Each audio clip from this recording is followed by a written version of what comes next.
The first thing I noticed about the old radio post was the silence. Not the kind you find in an empty house, but something heavier, like the sound had been pulled out of the air, leaving only a pressure in your ears. Even the forest outside seemed to hold its breath. The building sagged against the base of the tower, its bricks cracked, its windows blacked out by grime. Inside, my flashlight beam cut across faded posters for long-forgotten programs, desks covered in dust, and papers scattered as if everyone had left in a hurry. The air was stale, tinged with the faint sour smell of smoke. I moved deeper, past rows of empty offices. Doors creaked open to reveal rooms where chairs lay toppled and coffee mugs sat fossilized on shelves. In one corner office, I found a leather-bound logbook, its final entry dated over 20 years ago. The handwriting stopped mid-sentence. I shut it quickly and told myself it didn't matter. The control room was different. Unlike the rest of the building, it was untouched by time. The consoles gleamed as though polished yesterday, the dials free of dust. I hesitated before sitting down, feeling like I was intruding on something that wasn't mine. Midnight came. I switched on the system. The tower outside hummed, sending a low vibration through the floorboards. The speakers crackled to life with static. For the first hour, nothing unusual happened. I wrote down the numbers, checked the signals, and told myself the place wasn't so bad. But at 1:20 a.m., I noticed the static wasn't random. It had a pattern. Soft pulses, steady and deliberate, like a heartbeat buried beneath the noise. I adjusted the tuner, convinced it was a bleed-through signal. That's when I caught the first whisper. "Hello?" It was faint, female, wrapped in static, but it was there. I froze, my pen hovering over the logbook. The room seemed to contract, the air pressing against me.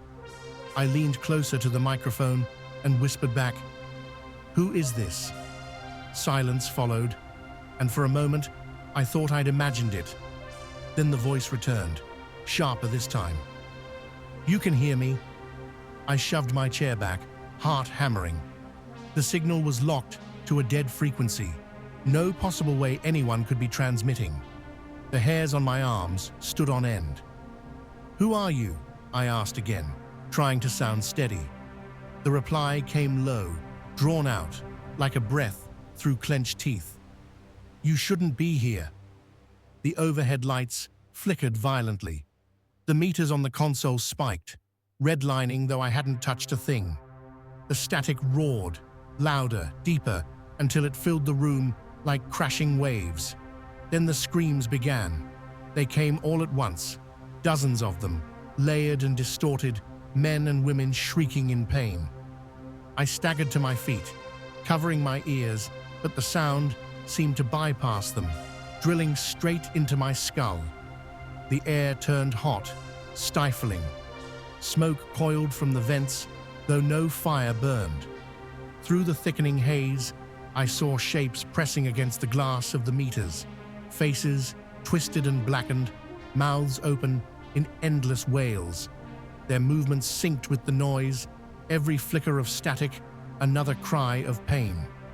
One voice rose above the rest, raw and jagged. "They burned us alive." The fire never ended. We are still burning. The smell hit me then. Charred flesh, heavy and undeniable. My throat clenched, bile rising as the room warped around me.